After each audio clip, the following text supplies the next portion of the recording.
आपकी कली, आपकी कली। नानू, क्या ये सच है जो मैंने सुना है? क्या सुना तुमने बेटा?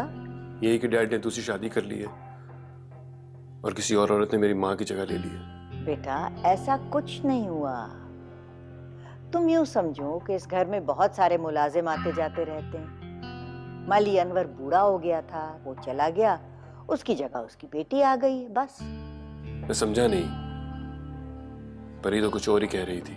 बेटा वो बच्ची है, उसे जो नजर आता है उसे वो सच समझती है। लेकिन जो चीज नजर आ रही हो जरूरी नहीं कि वो वैसी ही हो।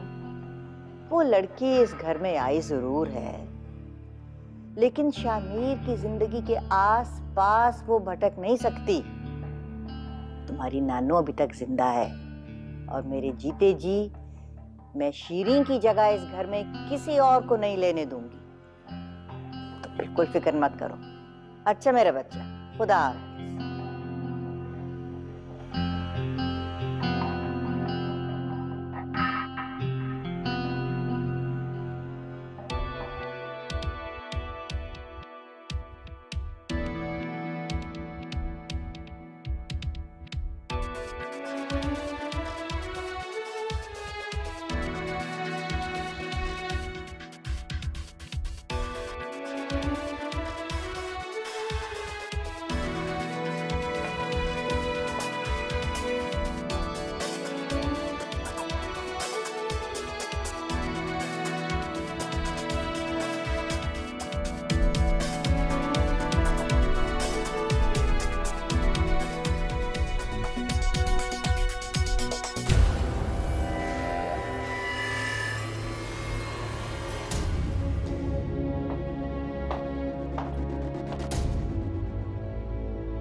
सुखरा, सुखरा, सुखरा। जी जी जी साहब। शिरीन बेगम की चीजों की तरतीब किसने बदली? जी पता नहीं, मैंने तो हाथ भी नहीं लगाया।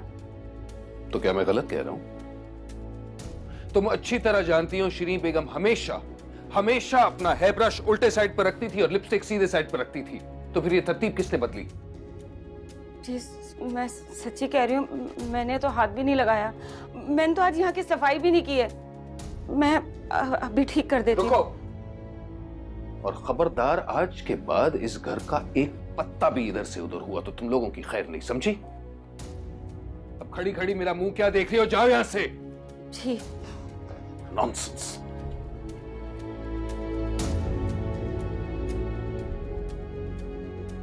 आई am sorry Shiri, I am sorry. मैं इन लोगों को समझा समझा के थक गया हूं, पर ये लोग बाज ही नहीं आते। आई एम सॉरी। मैं जानता हूं तुम्हारा मूड खराब हो गया होगा।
रजिया, तुम्हारी वजह से कल मुझे डांट पड़ी।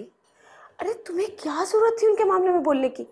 तुम्हें कितनी दफा समझाया है कि इस घर में बड़ी से बड़ी गलती माफ हो सकती है, लेकिन शीरी बेगम साहबा की मर्जी और पसंद के खिलाफ कोई गलती माफ नहीं हो सकती। अच्छा, और जो साहब ने खुद किया, हमने तो चीजें इधर उधर की हैं, लेकिन अब साहब खुद इधर उधर हो गए। अरे चुप कर जाओ, किसी ने सुन लिया ना तो फिर से शामत आ जाएगी। और अम्मा बेगम की तबीयत और मूड तो वैसे ही खराब है।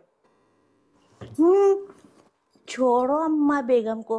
वैसे अम्मा बेगम ने ठीक नहीं किया, चाहे वो मालिक की बेटी हो या साहब की दूसरी बीवी है, तो इस घर की बहू ना उठा के सर्वेंट क्वार्टर में फेंक दिया। अरे रसिया, हमारे तुम्हारे लिए ये तमाशा नया नहीं है। अरे मैंने भी एक सास भुगती है, और तुम्हारी सास ने भी फूलों में तोल के नहीं रखा हुआ था तुम्हें। सारी सासें ऐसी ही होती हैं। ये तो सास की भी सास है, डबल सास।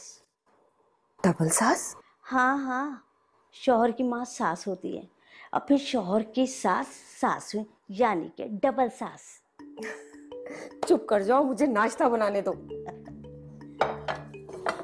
वैसे ना उस बेचारे ने कुछ खाया भी होगा या नहीं। तुम्हें बड़ी हमदर्दी हो रही है उससे। अगर इतनी हमदर्दी हो रही है तो जाओ जाके दे आओ कुछ खाने के लिए, लेकिन ध्यान से। अम्मा बेगम को पता चल गया ना तो सुबह सुबह इज्जत अफजाई हो जाएगी। अच्छा, तुम नाश्ता ट्रे में लगाओ, मैं जाके देकर आती हूँ, ठीक है?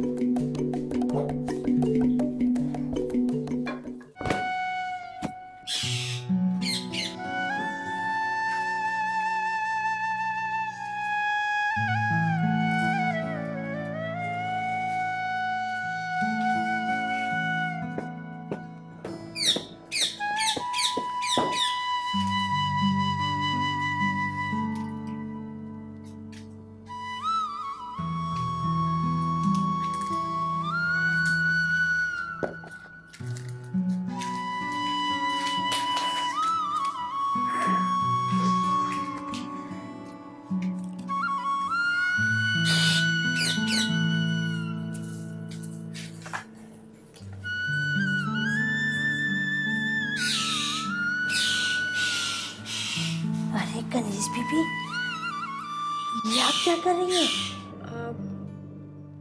लगता है इस कमरे की कई दिन से सफाई नहीं हुई। अब यहाँ रहना है तो उसको रहने के काबिल तो बनाना पड़ेगा। अरे, तो आपको सारी जिंदगी यहाँ थोड़ी रहना है। मैं तो कहती हूँ आप जाके साहब जी को बता दें। मेरा ख्याल है कि साहब जी को पता ही नहीं कि अम्मा बेगम ने आपको यहाँ रखा हुआ है। मैं क्या कहूँगी उनसे जाके? यही कि आपको नौकरों के क्वार्टर में फेंका हुआ है। नहीं नहीं नहीं, ये तो मेरे अब्बा का क्वार्टर है। यहाँ तो मुझे बिल्कुल भी अजनबियत का एहसास नहीं होता, बल्कि जिन जगहों पे मुझे मजबूरी के तहत रहना पड़ रहा था ना, वहाँ मुझे बड़ा अकेलापन महसूस होता था। यहाँ तो मैं बहुत खुश हूँ। अच्छा, ये नाश्ता कर लो। मेरा रोजा है। रोजा? लेकिन अभी रमजान तो नहीं शुरू हुआ। नकली रोजा है, मन्नत मानी थी ना। असल में जब से मेरी शादी हुई है ना, तब से मैं दरबदर थी। कभी एक के आसरे तो कभी दूसरे के। अब्बा कहते थे कि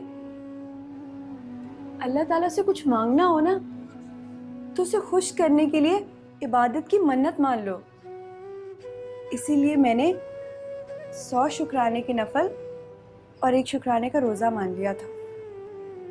अच्छा, ये मैं वापस लेकर जा रही हूँ, और शाम को आपके लिए रोजा खोलने के लिए कुछ लेकर आऊंगी, ठीक है? शुक्रिया।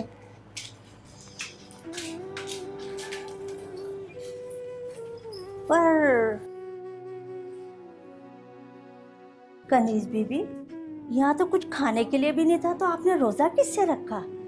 और दूसरी ये कि हम लोग तो अम्मा बेगम के खौफ से रात को खाना भी लेकर नहीं आए, फिर आपने रोजे का टाइम क्या खाया? मैंने पानी से रोजा रख लिया था।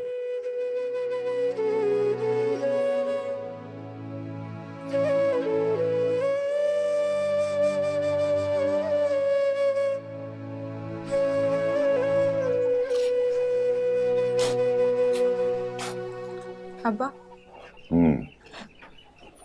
हाँ, शुक्र है अब्बा, आपकी नाराजगी खत्म हो गई।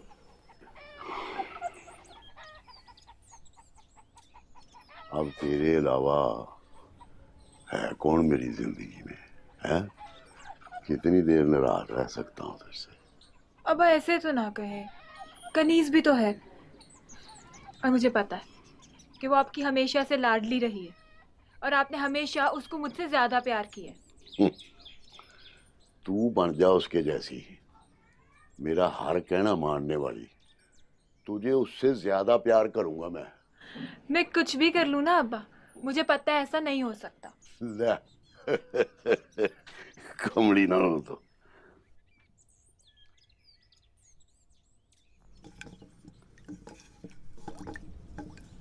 अच्छा ये बताएं, आप जा कहाँ रहे हैं? वो इस शहर जा रहा हूँ, कनीज को और साहब को खाने की दावत देने। भाई रिवाज तो होता अगले दिन का, और हालात ही कुछ ऐसे थे। तो अब देखना, बरादरी वालों को तो नहीं पता ना, उन्होंने तो एक ही रट लगाई हुई है कि भाई तेरी बेटी और दामाद वापस नहीं आए खाना खाने। भाई इसीलिए शहर जा रहा हूँ। अब्बा मैं भी चलूं साथ?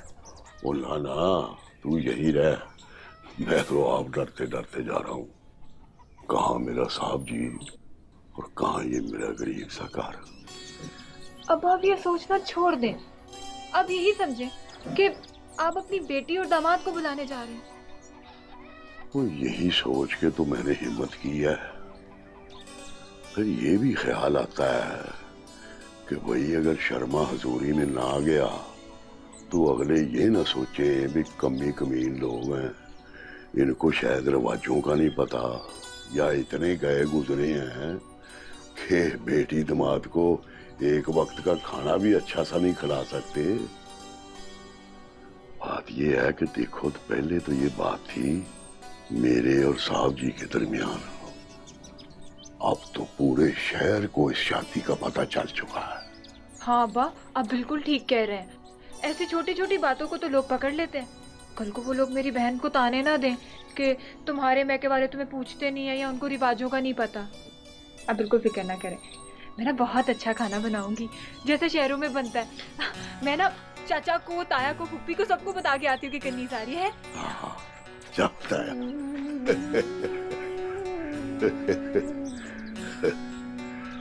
चली है ये। ला ला ला ला ला ला ला ला ला ला ला ला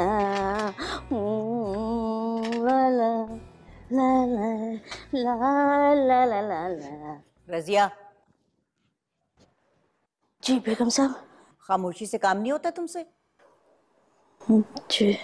कान खोल के बात सुनो। मैंने सदके न्याज के लिए देगे मंगवा दी हैं, आस पड़ोस के सारे मुलाजमों को बता दिया है, ड्राइवर को भी कह दिया है कि बस्ती में जाके गरीब लोगों को खाना पहुंचा दे। अब याद रखना, गेट पे आज जो भी भिखारी आए उसे खाली हाथ ना जाने देना। जी अम्मा बेगम।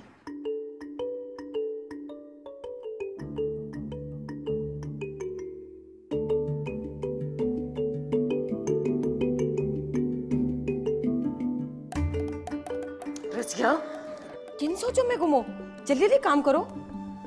मैं ये सोच रही हूँ कि ये बड़े लोग भी कितने उल्टे दिमाग के मालिक होते हैं। अरे दूर दूर से गरीब लोगों को 500-600 को बुला के तो खाना खिलाएंगे, लेकिन अपने ही घर में अपनी ही बहू कल से भूखी प्यासी पड़ी है। 500-600 लोगों का खाना खिलाने का इनको सवाब मिलेगा, या अपने ही घर में एक मासूम बच्ची को भूखा रखने का गुनाह। तुम ना खामोश रहा करो और अपने काम पर ध्यान दो। इसका ना काम के अलावा सब बातों में ध्यान रहता है।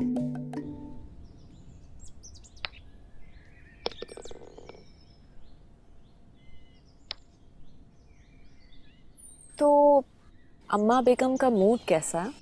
ठीक। मेरा मतलब है कनीज को वहां देखकर उनका रिएक्शन क्या था? ओह, मैंने पूछा नहीं। उन्होंने तो बहुत शोर मचाया होगा। नहीं, ऐसी कोई बात नहीं। Really, that's very strange. मेरा तो ख्याल था कि वो तुम्हारी दूसरी शादी का जिक्र सुनकर ही तूफान मचा देंगे। मुझे पता होता कि वो इतनी काम रहेंगी तो ये रिस्क शायद मैं ही ले लेती। हाँ, शायद तुम्हें ले लेनी चाहिए। वैसे शी इज वेरी अंडरस्टैंडिंग। चलो, मैं भी बहुत अंडरस्टैंडिंग हूँ। मुझे क्यों नहीं बताते? क्योंकि मैं जरूरी नहीं समझता। अम्मा जी मेरी माँ की तरह है। उनका हक बनता है सफीना कि वो मुझसे पूछताछ करे, मुझे बाज़पुर्स करे, और मेरा फर्ज बनता है कि मैं उन्हें मुतमईन करूं। इसके अलावा मैं अपने किसी भी अमल के लिए किसी के सामने जवाबदेह नहीं हूं।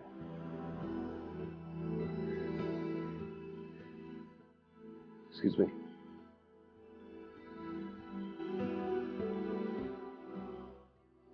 शामी, मुझे कभी कभार समझ में नहीं आता कि तुम्हारी जिंदगी में मेरी क्या जगह? एक अच्छी दोस्त का। तुम अच्छी तरह जानती हो सफीना, तुम्हारे अलावा मेरी जिंदगी में ना कोई दोस्त।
अरे अरे, आप यहाँ कहाँ आ रहे हैं अंदर? वो मैं अपनी बेटी कनीज से मिलने आया हूँ। ओ, अच्छा। रजिया, सोहरा, वो माली आया है। अरे अब क्या करें? भगाओ इसे यहाँ से। तुम्हें पता है ना, तुम्हारा बेगम व्हील चेयर पर बैठ के घर की चौकीदारी करती है। उन्होंने देख लिया तो तुम्हारी शामत आ जाएगी। आए हाय, बेचारा इतनी दूर से आया है अपनी बेटी से मिलने, मैं ऐसे कैसे कह दूं? तो हम क्या करें? लेकर जाओ उसकी बेटी के पास। वो कौन सा यहाँ पर रहती है? जाओ जल्दी से, जाओ।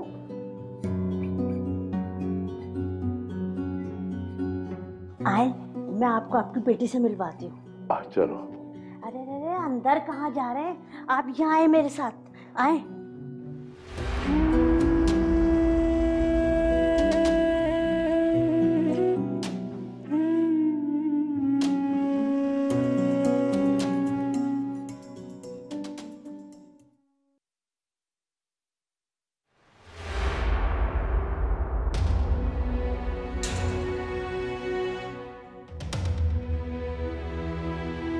अस्सलाम वालेकुम अब्बा।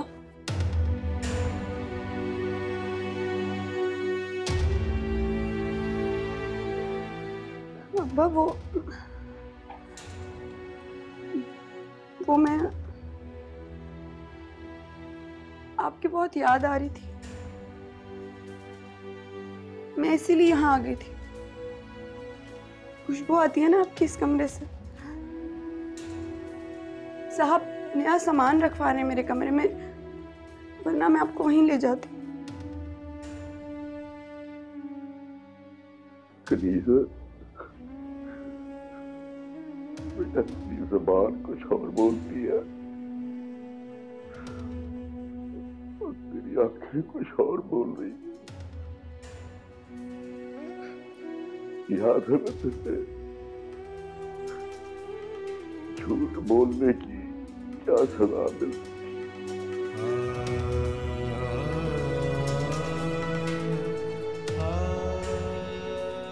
अब झूठ नहीं बोलूंगी।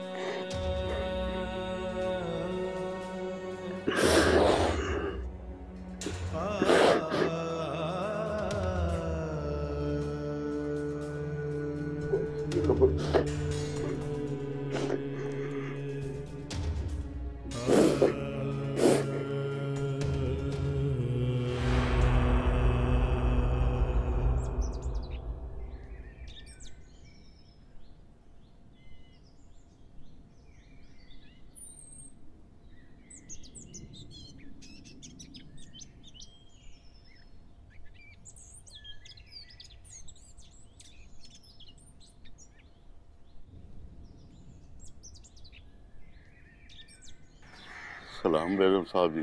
तुमने नौकरी क्या छोड़ी अनवर? तुम तो इस घर के अदब व आदाब ही भूल गए। माना कि तुम हमारे मुलाजिम नहीं रहे, लेकिन इतने साल तुमने इस घर का नमक खाया है। तुम्हें इतनी तमीज़ नहीं रही कि घर में दाखिल होके सबसे पहले घर के मालिकन को सलाम कहते हैं। नहीं नहीं बेगम साहब जी, मैं पहले आपको सलाम करने आया था जी। आप शायद मसरूफ थी जी उस वक्त। वैसे भी मैं कौन सा तुम्हारा सलाम लेने के लिए तरसी बैठी थी।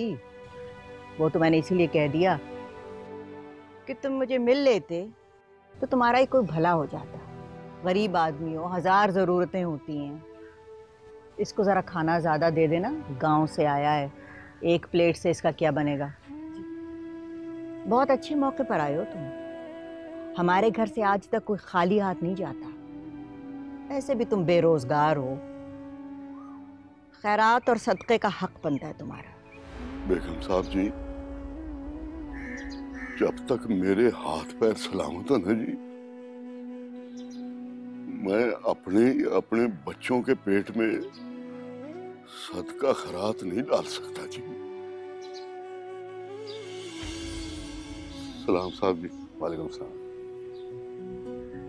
शामिर, ये मत समझना कि मैं उसे जान के खाली हाथ लौटा रही हूँ। इसका तो दिमाग खराब हो गया, जरा देखो। वो साहब जी, असल में तो मैं आपको दावत देने आया था जी। वो हमारे यहाँ ना शादी के बाद बेटी अपने शौहर के साथ आती है जी दावत में खाना खाने के लिए। उसमें पूरा खानदान आता है जी। फिर मैं गरीब जरूर हूँ साहब जी, पर इज्जतदार आदमी हूँ। अगर आपके पास वक्त हो तो घंटे 2 घंटे के लिए कनीज को साथ लेके मेरे गरीब खाने पे आ जाए, हमारी इज्जत रह जाएगी साहब जी। तुम अपनी औकात से जरा ज्यादा बाहर हो रहे हो। तुम अच्छी तरह जानते हो कि तुम्हारी बेटी की शादी शामिर के साथ किन हालात में हुई। तुम्हारी इज्जत को ढांपा है उसने। तुम्हें तो एहसानमंद होना चाहिए, उल्टा तुम सर पर चढ़ रहे हो,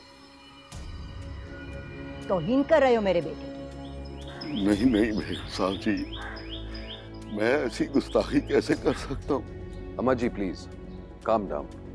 खामखा गुस्से होने से आप ही की तबीयत खराब होगी। हमारे जूतों पे रहने वाले हमारे मुंह को आ रहे हैं। शामिर तुम चुप रहो, मैं खुद इससे बात करती हूँ। जो होना था हो गया। खुदा मेरे बेटे की नेकी कबूल करे।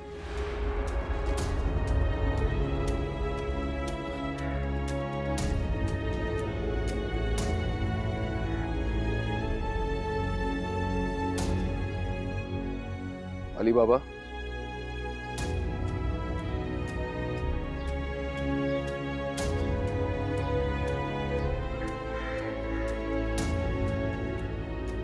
आपके घर पे आपके रिश्तेदार इंतजार कर रहे होंगे।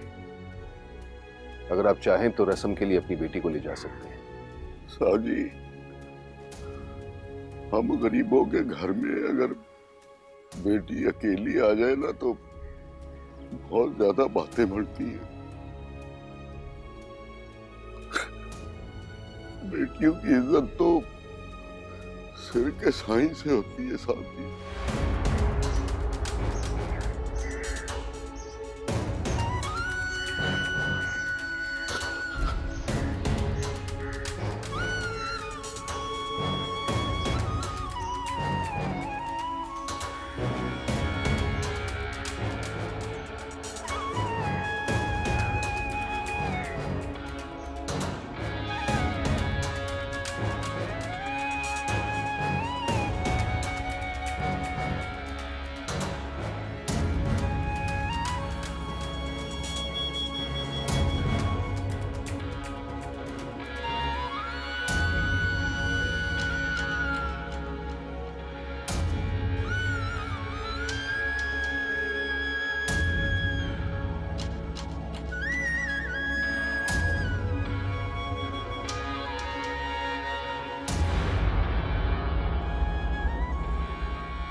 अब आप किस बात में नाराज हैं अम्मा जी? मैं उससे बात कर रही थी तो बीच में शय देने की क्या जरूरत थी? मैं जानती हूँ उन लोगों को उनकी औकात के मुताबिक उनके मकाम पे कैसे रखा जाता है। तुमसे एक गलती हो गई सो हो गई, अब गलती पे गलती तो मत करते जाओ। अब मुझसे कौन सी गलती हो गई अम्मा जी? मैंने उनकी दावत तो कबूल नहीं की। और तुम्हें कबूल करनी भी नहीं चाहिए थी, क्योंकि वो तुम्हारे शायान शान नहीं थी। बल्कि तुम्हें तो उन लोगों को एहसास दिलाना चाहिए था कि तुम्हें दावत दे के उन्होंने तुम्हारे साथ गुस्ताखी की है। बल्कि मैं पूछती हूँ कि उस लड़की को साथ ले जाने की बात ही क्यों की तुमने? वैसे आप क्यों नहीं चाहती कि वो जाए? कल तक तो आप उसके इस घर में आने की मुखालफत कर रही थी और सडनली चंद घंटों में आपकी इतनी अजीज बन गई कि आप उसे जाने ही नहीं देना चाहती। कैसी बातें कर रहे हो? मेरा उस लड़की से क्या ताल्लुक?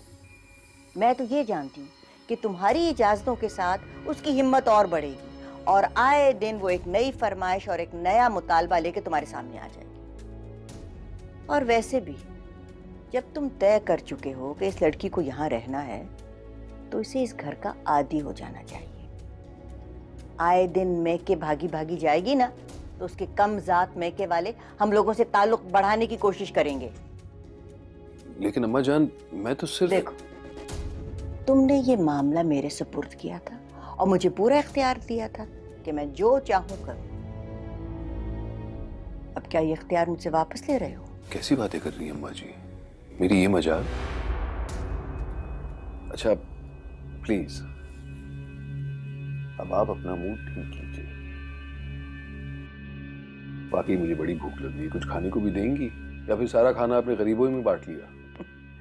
अरे वो तो खैरात और सदक़े का खाना था, सैकड़ों लोगों में बांटने के बावजूद बचा हुआ है। माशाल्लाह। लेकिन खुदा न खास्ता मैं वो तुम्हें थोड़ी दूंगी। तुम्हारे लिए तो मैंने बहुत स्पेशल खाना बनाया है जो तुम्हारा और शीरीन का फेवरेट है। रजिया, रजिया, शामी साहब के लिए खाना लगवाओ। रजिया। जी अम्मा बेगम।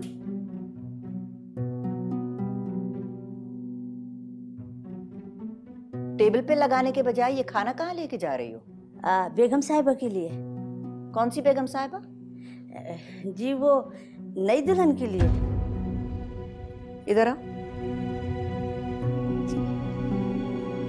इधर आओ, करीब आओ और करीब।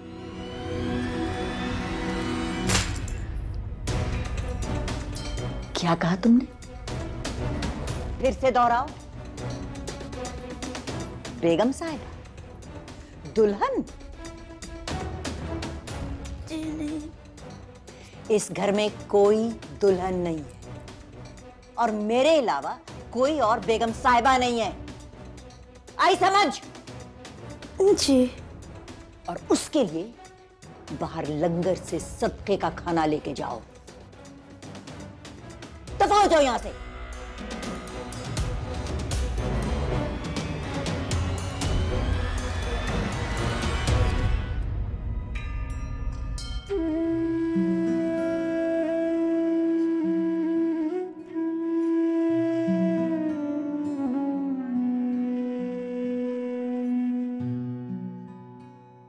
कनीज बीबी,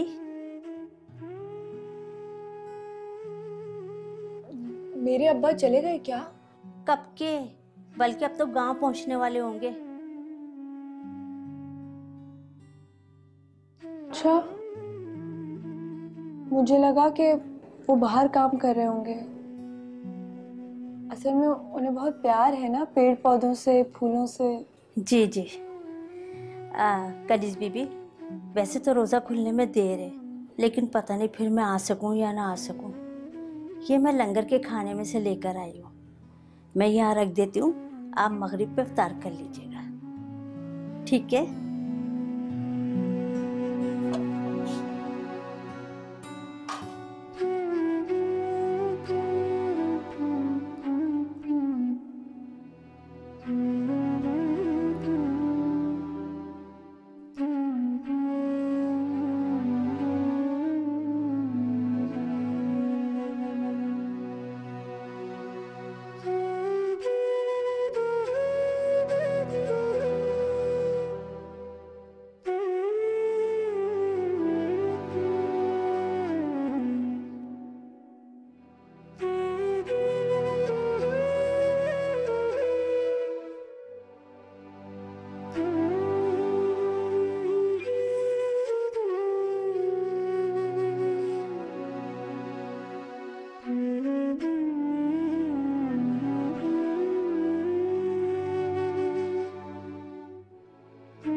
अरे बेटा, ये नरगिसी कोफ्ते लो, ये खास उसी तरह बनाए हैं जैसे शीरी बनाया करती थी। वही मसाले पीस के डालें, खुशबू तो इनमें से वैसे ही आ रही जैसे शीरी के हाथ के पकाए हुए खानों में से आती थी। लो। जी, आप ले। मैं लेती हूँ।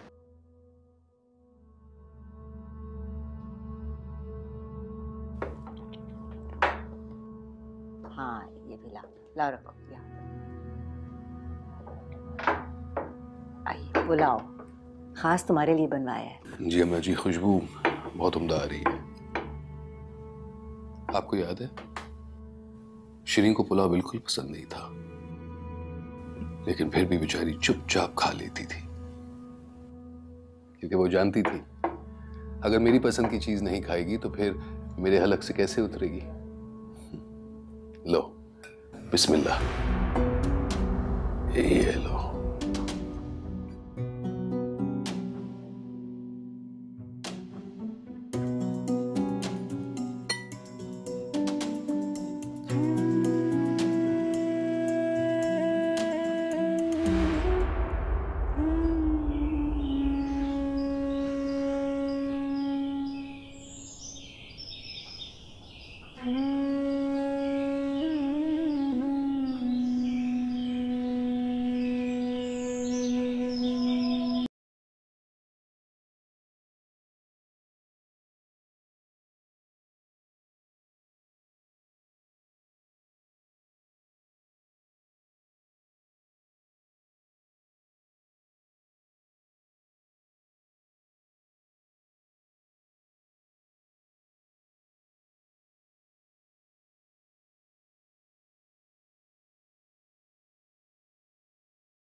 क्या हिम्मत कैसे हुई उनकी आपसे ऐसे बात करने की?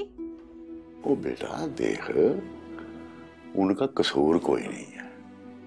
आखिर मैं कई सालों से उनका नौकर हूँ, और वो जो बड़ी बेगम साहब है ना, उनको नौकरों से ऐसे ही बात करने की आदत है।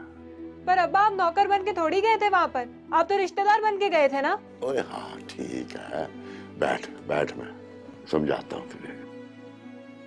देख बेटा, मैंने सारी जिंदगी में एक बात सीखी है, और वही बात जो है ना, तू भी अपने पल्लू से बांध ले। बंदे को कभी अपनी औकात नहीं भूलनी चाहिए। अब ठीक है, किस्मत ने मेरा या मेरी बेटी का साहब जी से एक रिश्ता बना दिया है, पर पुत्र मुझे तो किसी वक्त भी ये नहीं भूलता कि मैं कितने सालों से उनका नमक खा रहा हूं। और वैसे भी बेटा, मैं बेटी का बाप हूं, और इस दुनिया में बेटियों के बाप को बड़ा कुछ सहना पड़ता पुत्र। ओ कुड़िए, ला चली ना हो तो नाराज ही हो गई।